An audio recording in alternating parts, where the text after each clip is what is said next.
Hey there, online students. This is Dr. Buer coming to you for our weekly video update. I hope that you are enjoying this ninth week of classes.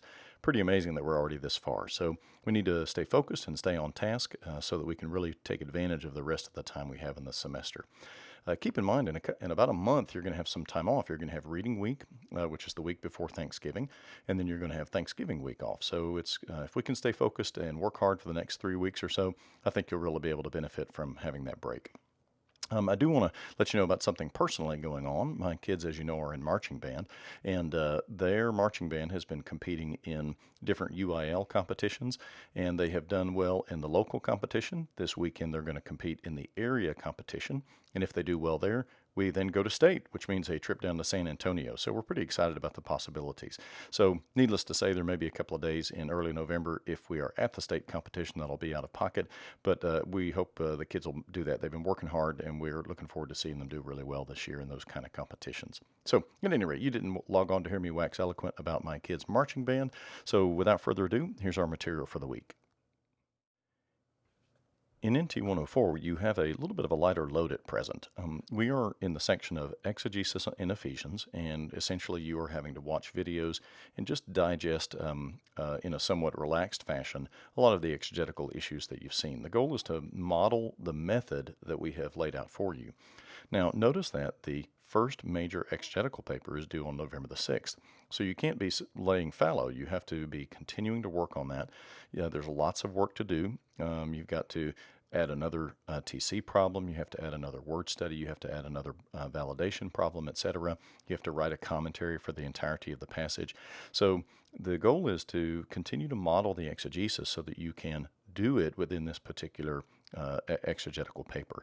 If you run into roadblocks along the way, do not hesitate to contact me. I'd be very happy to talk you through particular problems, but you need to be working regularly because this is not a paper that you can write the night before.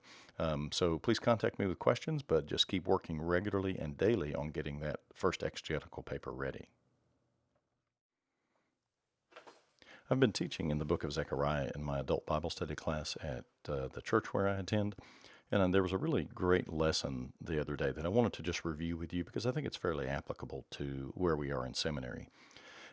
The book of Zechariah, the first half, is essentially all these visions that Zechariah sees during the course of one evening in which the Lord makes promises about how he's going to restore his people, how he's going to enable them to rebuild the temple during this time of return, and he's ultimately going to build his kingdom over the entire world. So it's both a present promise and a future one.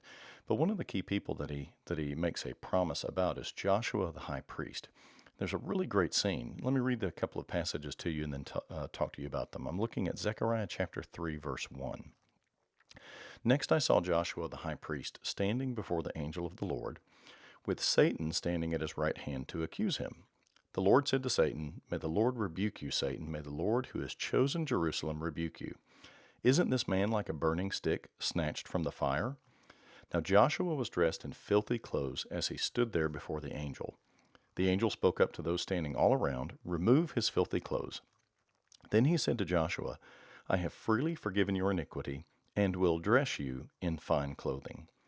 Now obviously this vision is a little hard to unpack, but the key thing to note is that Joshua is the high priest.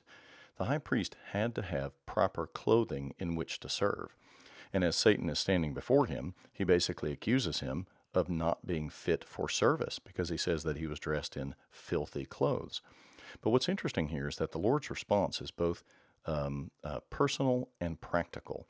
What does the Lord promise to do for Joshua? He says, "I have freely forgiven your iniquity," meaning that I've taken care of your sin. You are able to stand before me because I have chosen to forgive your iniquity. So he addresses his spiritual problem, but then he also addresses the practical one. "And I will dress you in fine clothing." In other words, the Lord is not only taking care of Joshua's sin problem, he's also making him fit for service in the temple. Joshua, in the vision, couldn't get his own clothes. He couldn't be prepared for service. But the Lord took care of that for him. So I think the application for us in seminary is that we know that the Lord has forgiven us. We know that the Lord has made us whole through Christ. But he also prepares us for service. He makes us fit to do his work, the work that he has called us to do. So just like Joshua was both forgiven and enabled, we are both forgiven and enabled for service in the Lord's work. So I wanted to encourage you with that this week, and to encourage you that the Lord has called you, the Lord will enable you, and the Lord is going to use you for his service. And so our responsibility is to be an appropriate vessel and to participate in his work in a way that pleases him. So I encourage you this week, stay strong in prayer, and let me know if you have any questions. And otherwise, I'll look forward to seeing you next week.